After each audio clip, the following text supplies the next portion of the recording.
जय हिंद फ्रेंड्स। मैं हरिओम विश्वकर्मा और आज हम लोग समझेंगे बायोलॉजी के शॉर्ट सीरीज के माध्यम से पाचन तंत्र के विभिन्न अंगों में अवशोषण। मतलब जो पाचन तंत्र के विभिन्न अंग हैं जैसे माउथ है, आमाशय है, छोटी आंत है, बड़ी आंत है, तो इन सब में जो अवशोषण होता है, जो जो जिस चीज़ें उसको हम लोग थोड़ी शॉर्ट में समझेंगे। तो बायोलॉजी के शॉर्ट सीरीज के माध्यम से हम लोग ये चीज़ समझने जा रहे हैं। जैसे देखिए, जो माउथ है, ह्यूमन माउथ है, तो माउथ में क्या क्या चीज़ें अवशोषित होती हैं वो चीज़ समझेंगे। आमाशय में क्या क्या अवशोषित होती हैं वो चीज़ें समझेंगे। छोटी आंत में क्या होती हैं, बड़ी आंत में क्या क्या चीज़ें अवशोषित होती हैं, वही चीज़ बस इस छोटे से वीडियो में समझेंगे।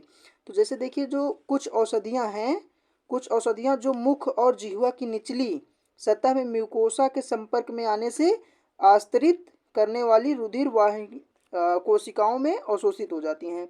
जैसे हमने कुछ ड्रग्स लिया, जो कुछ दवाइयाँ ली, तो वो कहाँ जाएगी, जिह्वा के निचले स्तर, जिह्वा के निचले स्तर या फिर सतह में म्यूकोसा के संपर्क में आती हैं और आस्तरित करने वाली रुधिर वाहिक कोशिकाओं में अवशोषित हो जाती हैं। ठीक है, तो ये हो गया माउथ का। अब देख लेते हैं जो हम लोगों का आमाशय है, मीन्स स्टमक। तो स्टमक में क्या क्या चीज़ें अवशोषित होंगी, तो मेनली क्या है वो, यहाँ पे मेनली जल आया है और सरल शर्करा है, एल्कोहल। ठीक है, तो आमाशय में जल का भी होगा, सरल शर्कराओं का भी जो है एब्जॉर्प्शन होगा और एल्कोहल का भी होगा। तो ये सारी चीज़ें जो है हमारे स्टमक में अवशोषित हो जाएंगी।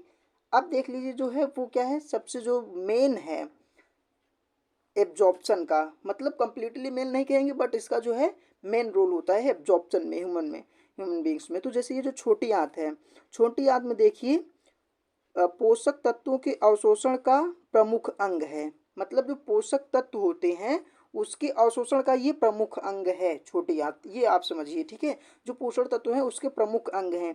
यहाँ पर पाचन की क्रिया पूरी होती है, मतलब जो डाइजेशन होता है ह्यूमन बींग्स में, वो छोटी आंत में पाचन जो है वो कंप्लीट होता है। ठीक है, पूरी होती है।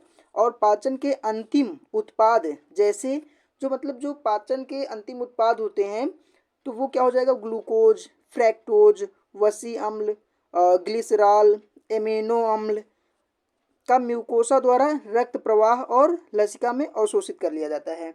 जैसे देखिए, जो उत्पादन में ये मेन चीज़ होते हैं जो एब्जॉर्ब होके आते हैं, तो वो इनको म्यूकोसा के द्वारा रक्त प्रवाह और लसिका में अवशोषित कर लिया जाएगा। जैसे जो ग्लूकोज है, फ्रैक्टोज है, वसी अम्ल है, ग्लिसरॉल है, एमिनो अम्ल, तो ये चीज़ें क्या हो जाएंगी, म्यूकोसा द्वारा जल प्रवाह और लसिका में अवशोषित कर ली जाएंगी और पूरे बॉडीज में सेल्स के पास ट्रांसपोर्ट कर दिया जाएगा। ठीक है, अब देखिए, जो हम लोगों की मेन वो बड़ी आंत है, इसमें भी कहीं ना कहीं बेस्ट रोल होता है, क्योंकि जो जल है वो कंप्लीटली, मतलब अगर बोला जाए तो जल तो खैर इधर आमाशय में भी दिया है, पर मैक्सिमम जल का एब्जॉर्प्शन बड़ी आंत में ही होता है। ठीक है, जो मैक्सिमम जल का एब्जॉर्प्शन होगा वो बड़ी आंत में हो जाएगा। अब देखिए, जो जल है बड़ी आंत में क्या होगा, जल, कुछ खनिज और औषधियों का भी अवशोषण होता है।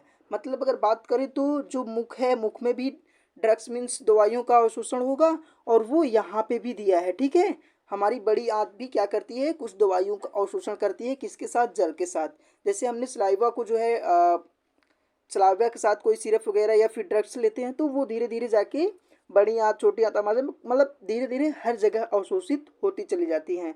तो ये रहा जो है बायोलॉजी का शॉर्ट सीरीज के माध्यम से हम लोगों ने पाचन तंत्र के विभिन्न अंगों में अवशोषण की चीज़ें समझ ली हैं। तो ये जो है शॉर्ट सीरीज था, तो इसके माध्यम से ये बस 4 चीज़ों में जो है अब्जॉर्प्शन को हम लोग समझ रहे हैं। ठीक है, तो तब तक आप इसको जो है देख लीजिए और इसके बाद नेक्स्ट लेक्चर में हम लोग और इसी तरह के क्रिएटिव वीडियो के माध्यम से, छोटे छोटे वीडियो के माध्यम से हर चीज़ें समझते रहेंगे। ठीक, तो तब तक के लिए जय हिंद फ्रेंड्स।